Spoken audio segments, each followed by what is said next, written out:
Cuando hablamos de cronología aquí lo que nos interesa es no tanto establecer una fecha tentativa de publicación del diálogo, algo que para nosotros es poco significativo, sino más bien establecer un orden de aparición de los diálogos de Platón y ver en ese orden qué lugar ocupa el Filebo. Los criterios de ordenamiento y periodización de la obra platónica se fundan en la superposición más o menos coherente del examen de diversos aspectos internos de la obra, como la composición, el contenido filosófico, los hábitos de estilo literario y también la presencia de referencias mutuas entre diálogos.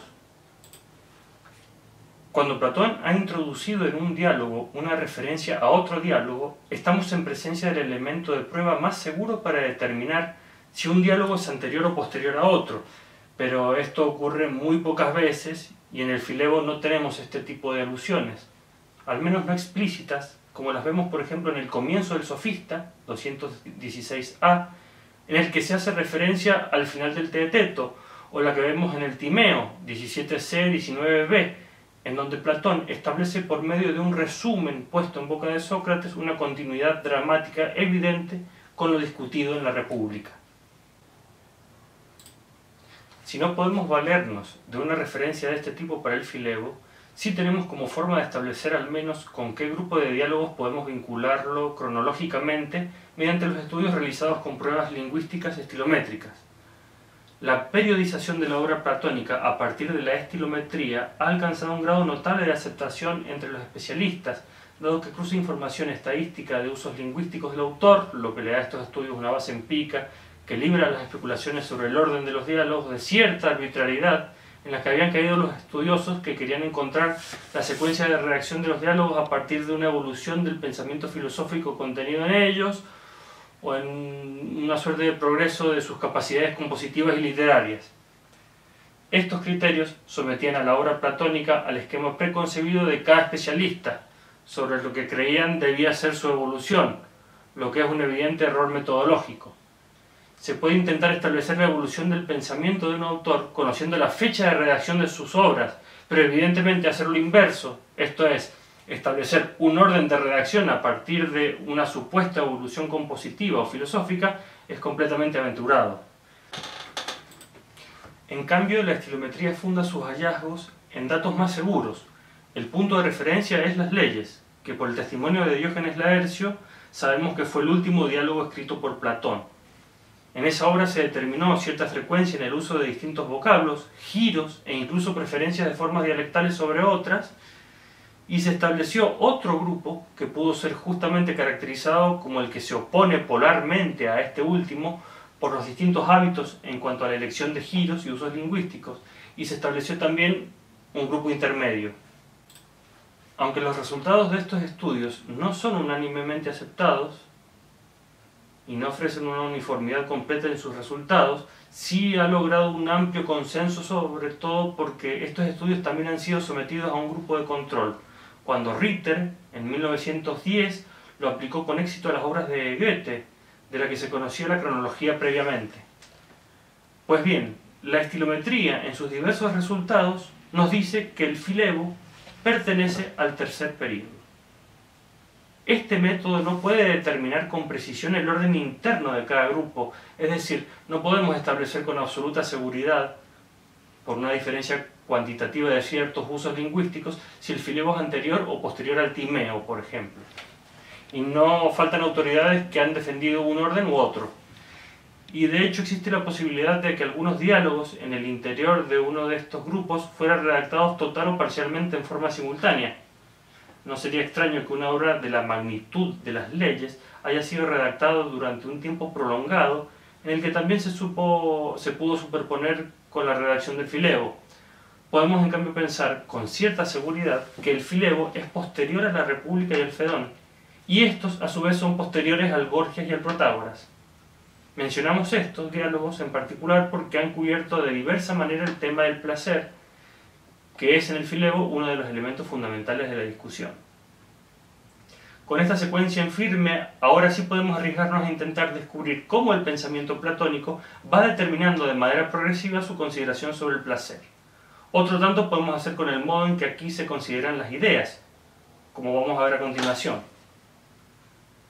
Sucede que tras el establecimiento seguro de los parámetros cronológicos generales aportados por la estereometría, sí resulta útil para iluminar un poco el vínculo de Filebo con los otros diálogos, intentar hacer confluir consideraciones que se refieran tanto a ciertas etapas de evolución del pensamiento platónico como a los cambios introducidos en los aspectos dramáticos de los diálogos. Además, se intenta también articular este orden con los hitos biográficos del autor, lo que da como resultado una periodización no en 3 grupos, como puede derivarse de la estilometría, sino de 4 grupos. Un primer periodo, desde la muerte de Sócrates en el 399 a.C. hasta su primer viaje a Sicilia, llamado periodo socrático. Un segundo periodo entre el primer viaje y el segundo viaje a Sicilia, periodo en el que Platón funda la academia.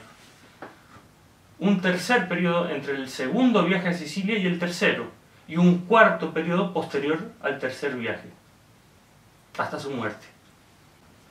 Es un ordenamiento muy difundido, aparece en la Real Enciclopedia, conocida también como Pauli Visova, y la siguen Pavón y Galiano en su introducción a la edición y traducción de la República que publicaron en Clásicos Políticos. Además de ser, con algunas variantes menores, el orden en el que publica Gredos los diálogos de Platón, o el orden en que también elige Guthrie para presentar los diálogos en su historia. Según los que dieron a tal periodización, el primer periodo estaría asignado por la presencia de Sócrates como principal interlocutor, un Sócrates que como personaje sería un reflejo de los argumentos y actitudes del Sócrates histórico, sobre todo en lo que respecta a su ironía y a su afirmación fundamental de conocer solo su propia ignorancia, lo que también se traslada al carácter aporético de este grupo de diálogos. En el segundo periodo comenzamos a ver desde la introducción de elementos pitagóricos, posible producto del contacto de Platón con la comunidad pitagórica liderada por Arquitas de Tarento en su primer viaje a Sicilia, hasta la ampliación de la teoría de las ideas, en una formulación que llega a ser la más difundida a nivel divulgativo en el Fedón, la República, el Banquete y el Fedro. Este grupo de diálogos también se considera como pertenecientes a la madurez de Platón tanto en sus ideas filosóficas como en su maestría estilística. En realidad, yendo en contra un poco de esta periodización, sobre todo en la división entre el segundo y tercer periodo, podemos distinguir un grupo nítidamente porque Platón mismo los vincula con referencias explícitas y con una continuidad en la situación dramática o temática. Son el Parménides, el Teteto, el sofista y el político, llamado grupo crítico porque allí Platón somete a revisión la teoría de las ideas tal como la formuló en sus diálogos de madurez. Pone en tela de juicio el concepto de participación y comienza a prestar más atención a las ideas en sus relaciones mutuas y como pertenecientes a un orden que puede ser revelado por una técnica en particular como es el de las divisiones dicotómicas. Para decirlo de otro modo, a la presentación de las ideas como algo uno frente a la multiplicidad de las cosas que participan de esa idea, en el periodo crítico se desarrolla una cierta multiplicidad inherente a las ideas en la medida en que ellas pueden descubrirse dialécticamente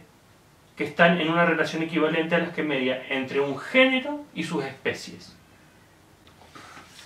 Rasgos característicos de la composición en este grupo es que, con la excepción del Teteto, Sócrates pasa a segundo plano y ya no conduce la discusión. En el Parménides, quien conduce es Parménides y Sócrates es presentado como un joven inexperto. En el sofista y el político, el rol del conductor es un extranjero de Lea, anónimo.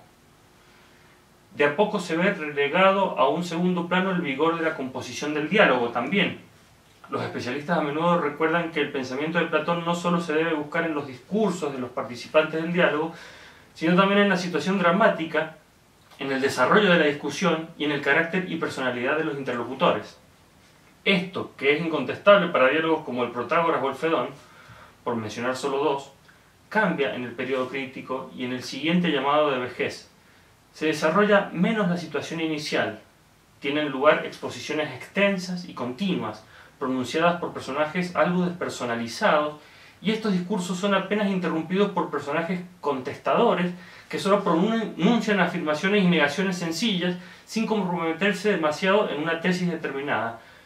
lo que algunos han visto como la aproximación del estilo dialógico a la exposición didáctica de los tratados, tal como los vemos después en Aristóteles, por ejemplo. Esta periodización más articulada nos permite ahora exponer algunas características del Filebo a modo de anticipación de lo que después vamos a encontrar en la lectura, que lo relaciona con el resto de los diálogos posteriores a la llamada madurez. Por una parte vemos en el Filebo jugar un papel importante la teoría de las formas en su versión revisada. Esto es posterior indudablemente a lo que Platón pensó en el periodo crítico, y lo vemos referirse al método de división tal como lo desarrolló en el político. Por otro, los intérpretes han advertido que existe una cercanía notable entre el Filebo y el Timeo, y sobre todo el papel que juega en ambos diálogos los géneros límite y limitado, mezcla y causa. En uno para dar cuenta del rol del placer en la vida buena, en otro para comprender la conformación del cosmos. Recapitulando entonces lo importante referido a las articulaciones del pensamiento platónico. Por una parte es necesario retener la secuencia de diálogos Gorgias Protágoras, República Fedón, Filebo Leyes, para recordar los hitos en los que Platón trató el tema del placer y su lugar en la vida buena, y tener en cuenta que los dos primeros son diálogos de juventud, los dos del medio de madurez y los últimos dos de vejez, para tener un contexto de cada desarrollo cuando nos refiramos a los antecedentes del tema del diálogo. Por otra parte, hay que tener presente que las formas, tal como las vamos a ver en el Filebo, son concebidas no solo como los trazos de la formulación de madurez, tal como los vemos en el Fedón y la República, sino con la complejidad propia de una teoría que ha sido sometida a reformulación por el mismo pensador en los diálogos críticos y sobre todo en el sofista y el político. Por último, saber que el Filebo está estrechamente unido al Timeo, porque en ambos diálogos hay paralelismos evidentes y ambos comparten una misma concepción cosmológica en la que interviene la inteligencia como causa de la mezcla entre límite e ilimitado. Sobre la composición y cómo va evolucionando vamos a decir algo a continuación cuando expongamos lo referido al estilo, la situación dramática y los personajes.